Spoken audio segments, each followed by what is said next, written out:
When my father denied me the college fund he promised, I confronted him about it.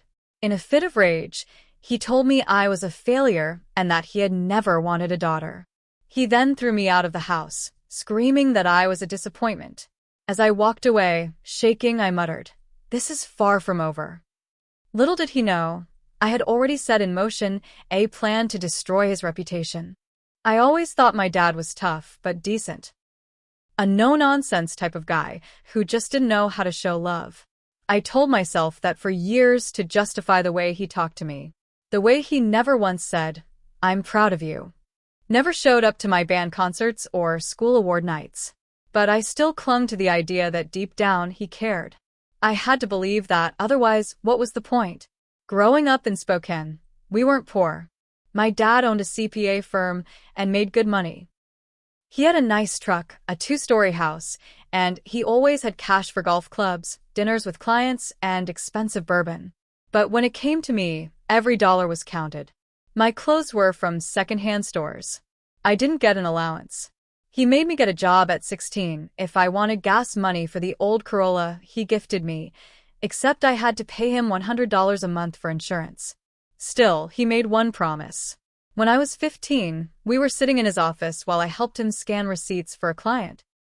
I asked if he'd help me with college one day, and he didn't even hesitate. "You keep your grades up and stay away from drugs and boys," he said. "I'll pay for everything." That's a promise. I clung to that like a lifeline. I didn't drink, didn't party, didn't date. I studied hard, worked weekends at a grocery store. I ended high school with a 3.7 GPA, got into a respected state school in Seattle, and came back home feeling proud of myself. Nervous, but proud. The conversation about the college fund happened on a Sunday afternoon. He was watching a Mariners game, half a beer in hand, when I asked about it. He didn't even look at me, just muttered, "That money's gone." I blinked. Gone where? Used it on the house. And some investments. I sat down, feeling like my chest was caving in. "But you promised." He finally looked at me, cold, annoyed. "Jesus, that was years ago. What did you expect me to do? Sit around saving for you when I had bills to pay? You lied to me." That's when he exploded. Got up off the couch, red in the face, finger in my face. "Don't you talk to me like that. I put a roof over your head. Fed you. You want to act like I owe you a goddamn college fund. I earned it." I shouted, finally losing it. "I gave up everything to follow your rules. I stayed clean, I worked hard because you said, 'Yeah, well guess what?'" he barked. "I never wanted a daughter. You were a mistake. A burden I got stuck with when your mother bailed. You want something? Get a job like the rest of us and stop crying like a little brat." I was stunned. My ears rang. My hands were shaking. He pointed at the front door. "Get the hell out.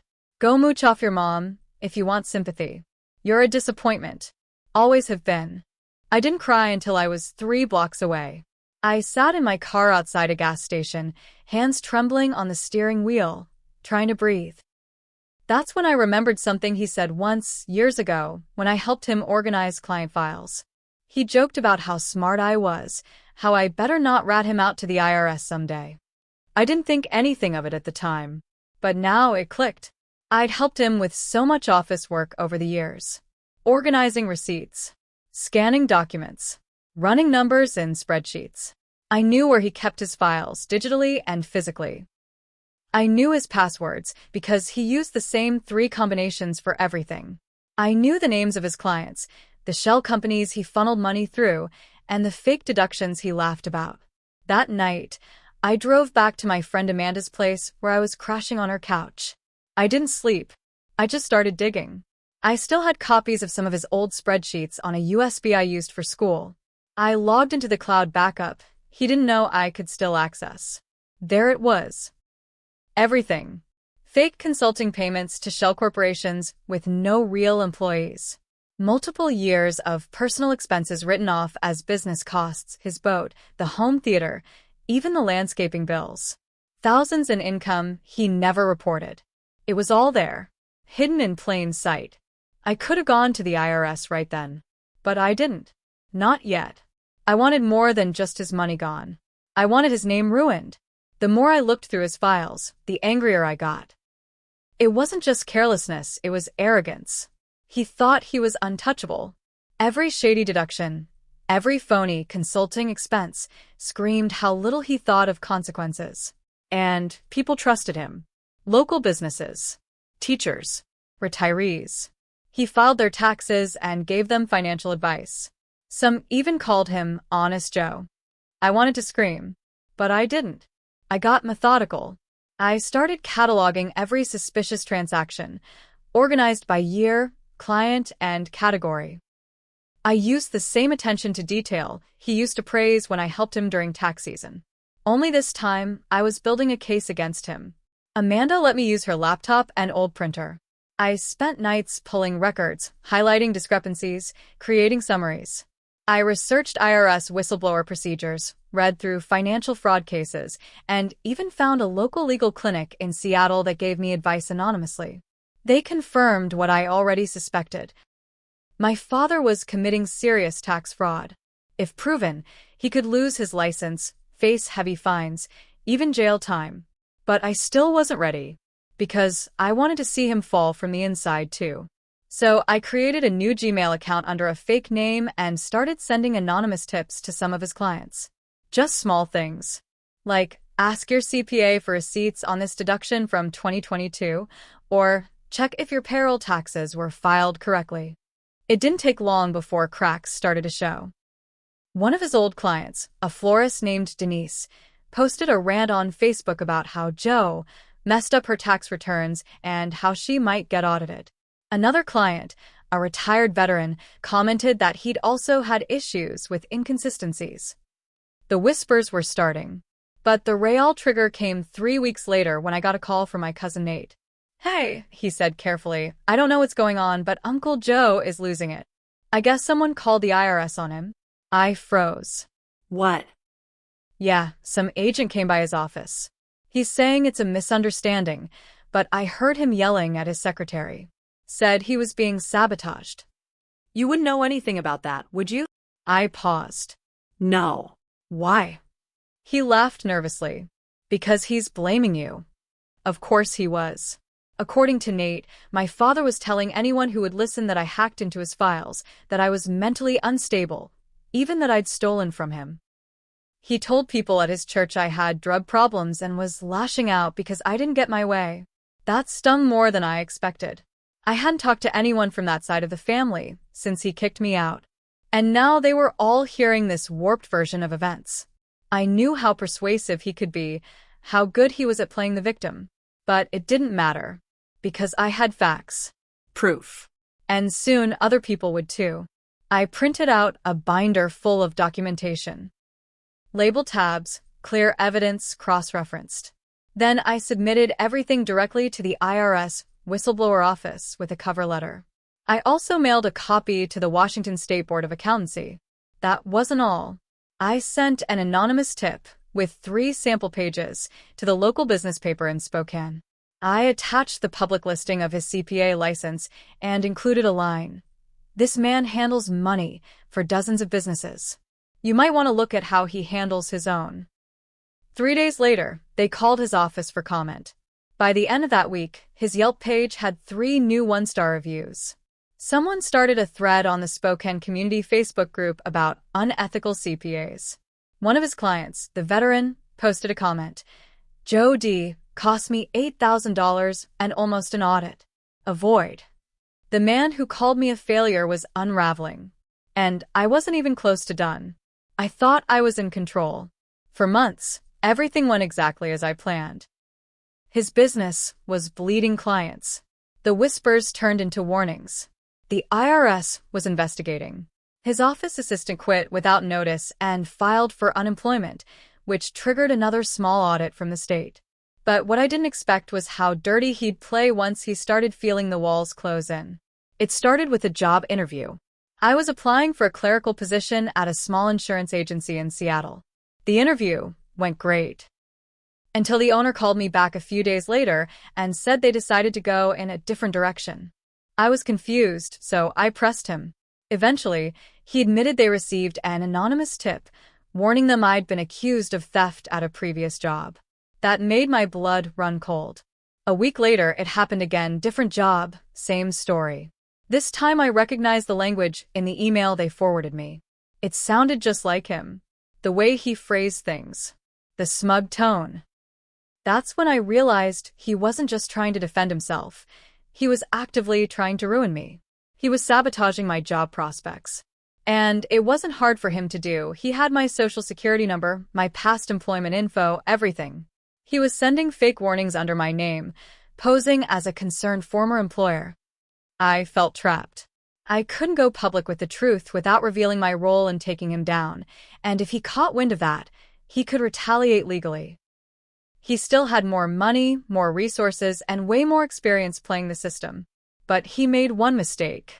In his arrogance, he emailed a fake complaint to a nonprofit I'd applied to work at, using a burner Gmail account. What he didn't know was that the director there had a son who worked in cybersecurity. The director flagged the email as suspicious and asked her son to look into it. He traced the IP address back to a device registered under my father's business. She sent me the full report. That changed everything.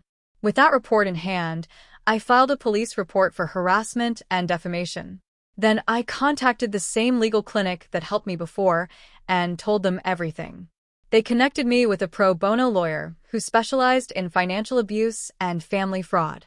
We started building a new case, one not just about the IRS, but about targeted defamation, character assassination, and malicious interference. But the most unexpected twist came from someone I never thought I'd hear from again, my mom. She messaged me on Facebook, said she'd been reading the comments about my dad online, and wanted to talk. I ignored her at first, bitter from years of silence. But she kept trying. Eventually, I gave in. We met at a diner in Tacoma. She looked older, tired, but she was honest. She told me the truth about why she left when I was 10. About the abuse, the control, the lies. She said he manipulated her into giving up custody, told her she'd ruin my life, that she was unstable. She showed me old emails, court records, proof I never had. Then she handed me something I didn't expect, a small box with a flash drive inside. I took a backup of some files before I left, she said. I didn't know if I'd ever use it, but I think you might need it now. That flash drive had more than I ever dreamed of. Old business logs from when he was first starting out. Records of payments he never reported, fake expense categories, emails with subject lines like, "Don't mention this to the bank." It was gold. And now, I wasn't just some angry daughter with a grudge. I had witnesses. I had legal support. I had hard evidence from 2 decades of fraud. He wanted to play dirty? So would I.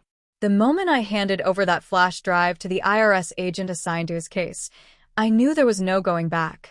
The agent's eyes lit up when she saw the file structure. Decades of undeclared income, personal expenses buried in business operations, backdated receipts. It was enough to trigger a full forensic audit, not just of the last few years, but of his entire career. At the same time, my lawyer filed a formal civil suit against him for defamation, harassment, and malicious interference with employment. We submitted the cybersecurity report that linked the fake complaints back to his office IP. That report became the cornerstone of a restraining order I filed shortly after. He was barred from contacting me, directly or through others. The fallout started quietly, then hit like an avalanche. Clients began dropping him by the dozens. Denise, the florist, sued him for malpractice and won. The retired vet filed a formal complaint with the state board. The newspaper finally ran the full story, backed by public records and the complaint I'd sent months earlier. The headline read, "Respected spoken CPA under IRS investigation for fraud, former clients speak out." The story went viral in our area. That same week, the Washington State Board of Accountancy suspended his license, pending investigation. Then came the audit. It took months, but when the results landed, it was everything I'd hoped for. He owed over $400,000 in back taxes, penalties, and interest. The IRS moved to seize his assets, including the house he once threw me out of. The final blow came when federal charges were filed for tax fraud, wire fraud, and obstruction.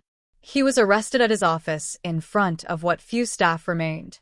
The same man who screamed that I was a mistake, a disappointment, was walked out in handcuffs, head down, while the local news camera rolled.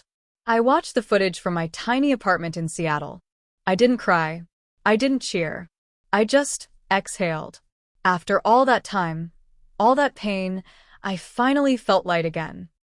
But the story doesn't end there. After the arrest, my cousin Nate reached out again. He apologized for ever believing my dad's lies. He said the family was shocked. None of them knew how bad it was. And then he told me something I'll never forget. You were right to walk away. He did this to himself. But you? You survived him.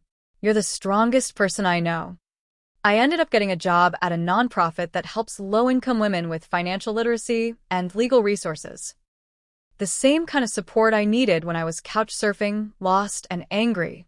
I tell my story to women sometimes, not the whole thing, but enough. Enough for them to know they aren't alone. And my mom? She and I are rebuilding something real. It's slow, but it's honest. She's been sober 5 years. We meet once a month for breakfast. As for him, he's currently serving a 5-year federal sentence at a medium-security prison in Oregon. The house, the firm, the golf club memberships all gone. His reputation? Shattered. The same man who called me a failure, who laughed in my face and told me I'd never make it without him, now has nothing. And me? I may not have had a college fund, but I got something better. Justice. And peace.